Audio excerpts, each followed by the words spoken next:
যারা নদীর ধারে বাস করে হঠাৎ একদিন তাদের সবকিছু নদী গিলে ফেলে, তাদের ঘর যায়, তারা ভিটামাটি হারায়। বাংলাদেশে প্রতি বছর হাজার হাজার মানুষ নদী ভাঙনে ঘর ভাড়া হয়। অনেকে 3-4 বার করে ঠিকানা বদলায়। তাদের জন্য কোনো আশ্রয় প্রকল্প নেই।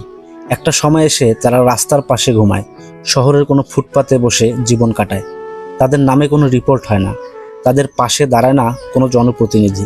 নদী ভাঙন ঠেকাতে বরাদ্দ দেওয়া হয়, কিন্তু যে নদী 10 বছর ধরে ভাঙছে সেই নদীর পাড়ে আজও নেই কোনো স্থায়ী বাঁধ।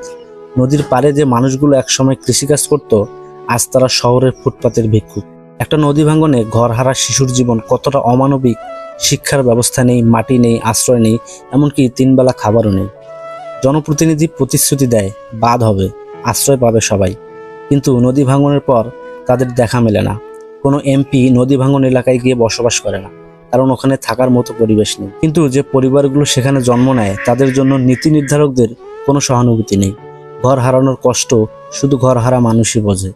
আমাদের মাথার নিচে বালিশ না থাকলে ঘুম আসে না, আর এদের তো ঘুমানোর মতো মাটিটুকুও নেই। যে মাটি একসময় জন্ম দিয়েছে সেই মাটিও একদিন নদীতে ভেসে যায়, আর মানুষটা দাঁড়িয়ে থাকে খালি হাতে। একটা ঘর মানে শুধু 4টে দেওয়াল না, একটা ঘর মানে মায়ের আশ্রয়, বাবার সম্মান, আর সন্তানের নিরাপত্তা। নদীর মতোই বয়ে যায় সময়, কিন্তু যাদের ঘর ভেসে যায় তাদের সময়টা দাঁড়িয়ে থাকে কষ্টের মধ্যে। তাদের নামের পাশে কোনো ঠিকানা নেই, তাদের দুঃখের পাশে কোনো সহানুভূতি নেই। ছাদ না থাকলে মানুষ পশুর মতো হয়, তাই ছাদ দেওয়া রাষ্ট্রের দায়িত্ব, করুণা নয়। ভিটে মাটি হারিয়ে কেউ কাঁদলে তার কান্না যেন বাতাসে মিশে যায়, কারণ এই রাষ্ট্র কানে শোনে না, শুধু ভাষণ দেয়।